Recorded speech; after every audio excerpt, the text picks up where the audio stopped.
Isang biotech company sa Estados Unidos ang nakalikha ng genetically modified na mga daga na sinasabing pambihirang tagumpay para maibalik ang extinct ng woolly mammoth. Hinaluan ng DNA mula sa woolly mammoth ang mga dagang ito at nagkaroon ng makakapal na balahibo at efficient fat metabolism na makatutulong para makasurvive sa nagyayelong environment.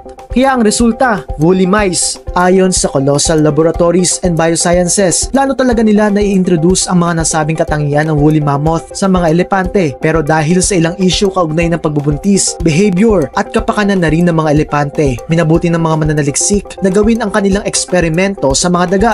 Anila, madaling i-modify ang genes ng mga daga. Kalaunan, plano ng mga scientists na i-apply ang parehong proseso sa mga elepante sa pamamagitan ng pag-modify sa early stage embryos at pag-implant sa sinapupunan ng isang surrogate elephant mother. Bagaman kinakailangan pa ng maraming panahon para makalikha ng woolly mammoth mula sa elepante, early milestone na para sa mga mananaliksik ang nagawa nilang woolly mice para sa planong de-extinction ng Ice Age giants.